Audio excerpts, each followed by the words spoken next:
So before I start, I want to share my screen so that you see what I want to present. Okay?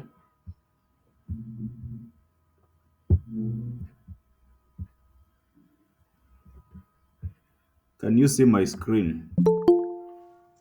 Yes, we Okay. can see. Now before I start, allow me to call the register.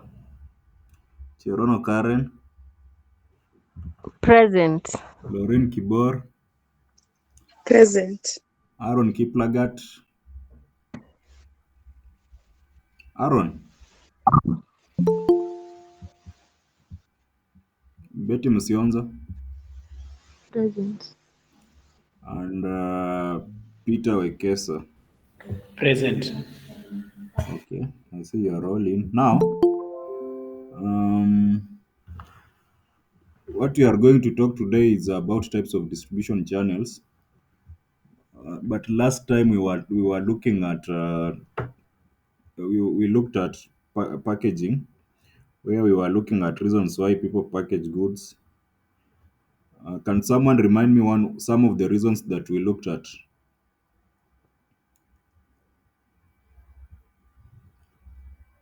Any other person to remind us reasons why? Dina Yuma has lifted her hand. Dina,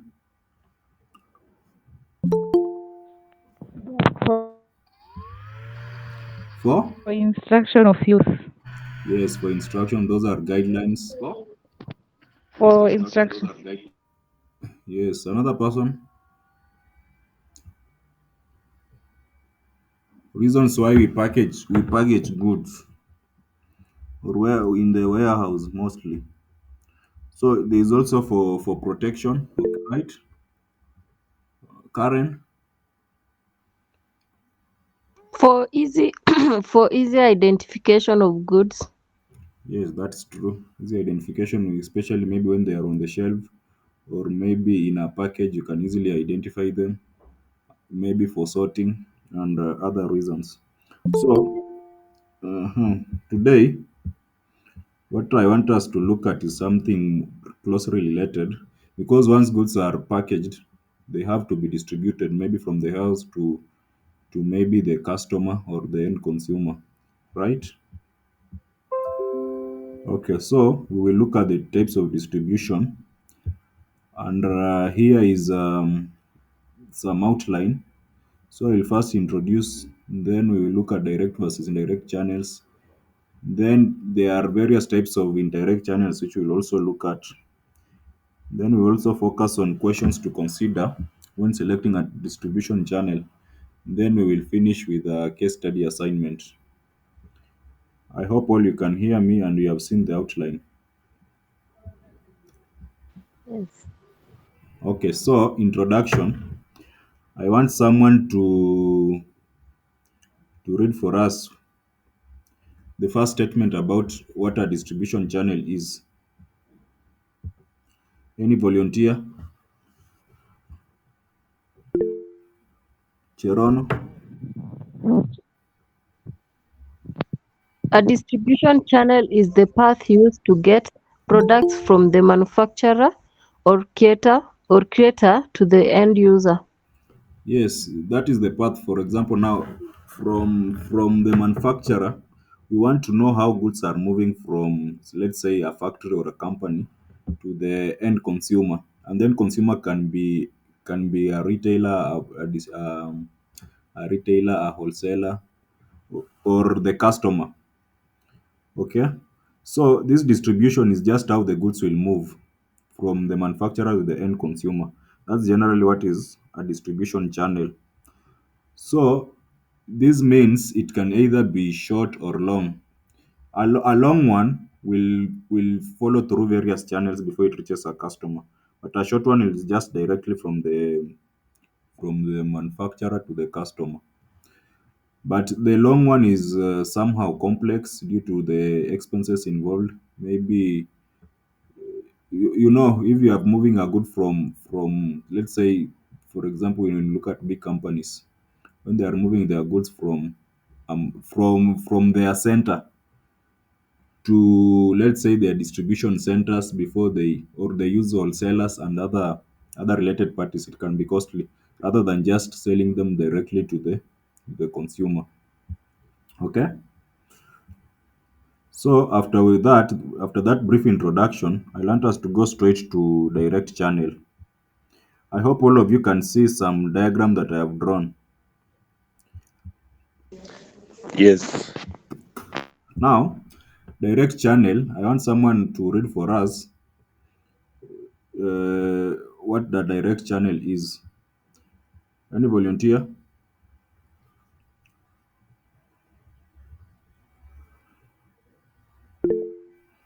Lucas Amayo. Okay. Can you hear me? Yes. Okay. Direct channel, we find that. Sorry, my screen has gone off. You can't see any other person? Kibor Lorin? Okay, I'm back. Can you hear me? Yes, you can hear you. Okay, please make it a bit larger. Okay, this is where Mm. a company that sells direct to consumers. This is where a company sells directly to consumers. I think that is the point. Yes, that is the point. You sell directly to a consumer, and some of the companies that sell directly to consumers, for example, let's say maybe when we look at the IT industry, when you are browsing or when you are using Facebook, the company is directly selling it to you. Although mostly when you look at the most these Facebook and social media app, you as a user, you are always the product. Are you aware? You are the product and not, Yes, very much. yes, and not the target market. But in a similar way, that's generally how you are selling directly to the consumer. You are not going through long channels, passing other options before you reach the consumer. Can you read the second part of the slide?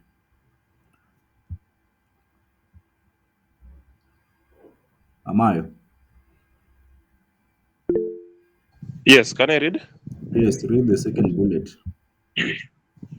Okay, we have, for example, Mm, entrepreneurs who create and sell digital products like workbooks, audio mm, training, and online courses from their own websites. mm. Oh, sorry, my phone has gone again. Can somebody help me, please? Yes, another person. Lauren? Okay. For example, entrepreneurs who create and sell digital products like workbooks, audio training, and online courses from their own websites are using a direct distribution channel. Yeah. Yes, for example, the way I'm teaching you right now, I'm communicating to you directly. So if I am an instructor and maybe you are supposed to, or let's say the way you take online courses, if you are paying for those services, you are the consumer and you are being the producer who is now the instructor is reaching to you directly. Now that's a direct channel. So based on the image, between number one, two, and three, which one is a direct channel? Yes, Lauren. Number three. Yes, number three is a direct channel because it's directly from the producer to the consumer. Consume. Now I want us to look at indirect channel. So indirect channel is almost similar to the direct. The only difference is that it involves more parties. Can anyone tell us any parties they can identify that the good or product has to pass through before it reaches the consumer in an indirect channel?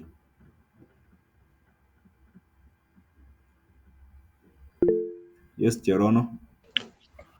For instance, the retailers. Yes, retailers. Another person.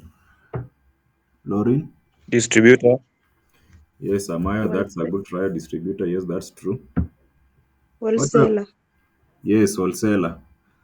So the good, okay, the good or the service does not go directly to the consumer. It has to pass through various participants in the supply chain before it reaches the consumer. And as I said earlier, this is usually used by companies that maybe use big companies that or companies that have segmented their markets. For example, if you want to get to target specifically a particular niche, it will be challenging to reach directly to that niche. If you want to sell directly to them, you have to use distributors and wholesalers who are already in the market, so they can liaise directly with that niche that you are targeting. So that becomes easier. Another example is distillers. For those of you who like drinking wine and other alcoholic beverages, mostly you will find them in wines and spirits, or you go to a club, you will find them. So you don't directly go to distillers. Is that right? Yes. Yes. Okay. Then let's continue. Then indirect channels are suitable for businesses that cater to a broader range. That's what I've said. Or products generally move from producers through different intermediaries. Those we have identified as wholesalers, distributors. So that's how products move. Then there are also different types of indirect channels. And as you can see from the image, can someone identify the first image? What is it labeled? Yes, Lauren. From the first image, we can see the manufacturer.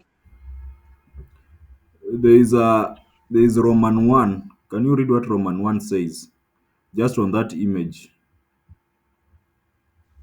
One label channel. Yes, one level. So there are different indirect channels. So indirect channel can fall into it can fall into three levels. It can either be one level, two level, three level. Now, when you look at the first level, it's only moving through the retailer alone. So it's from the manufacturer, retailer to customer.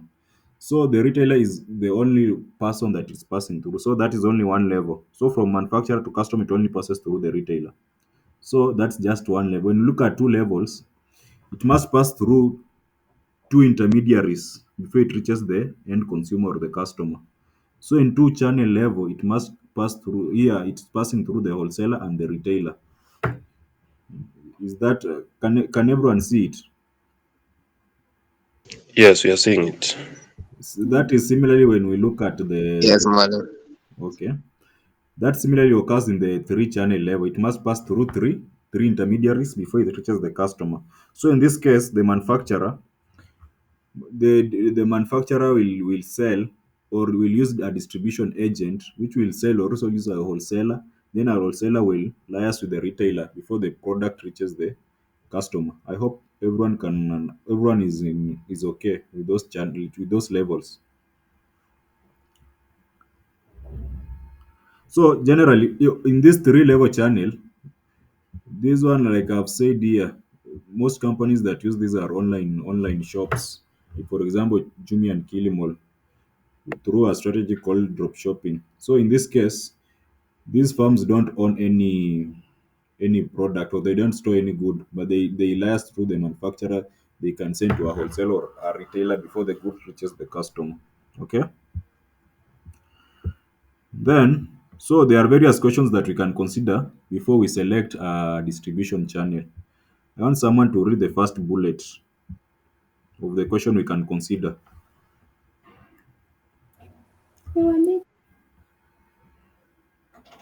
Is someone speaking? Let's have Lauren.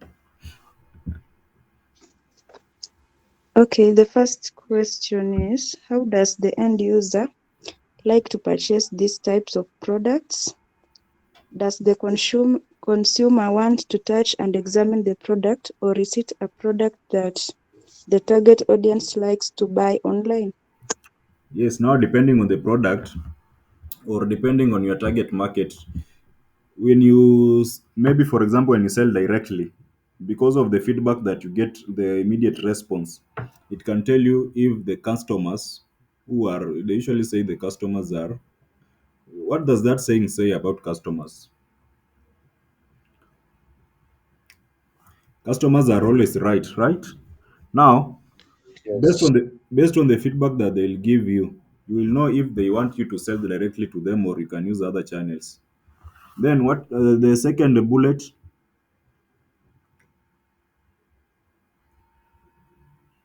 Aaron, can you read for us?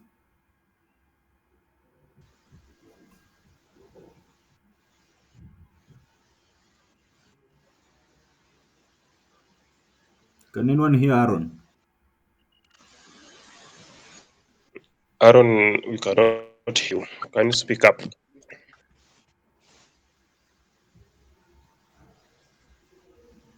Or Lucas, can you read for us? Yes. Okay, now the second bullet is what if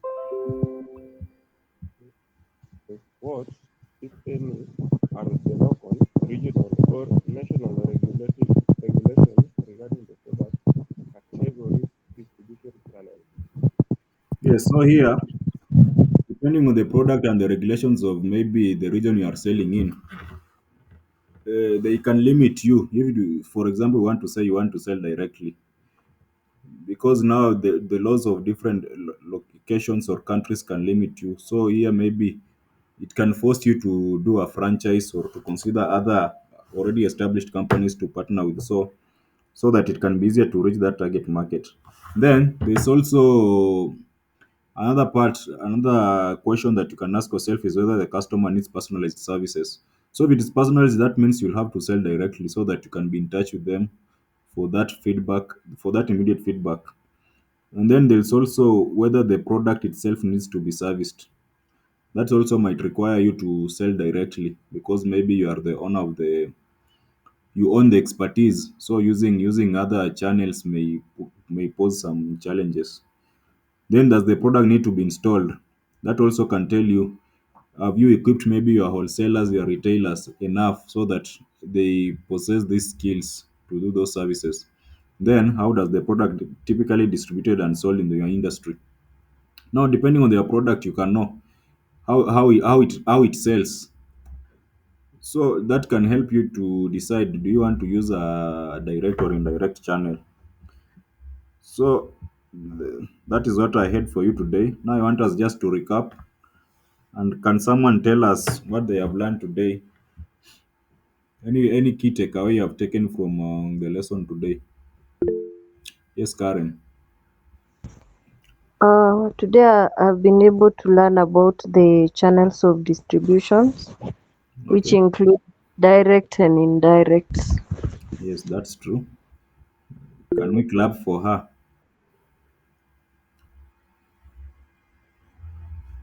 Okay, another person, Lucas.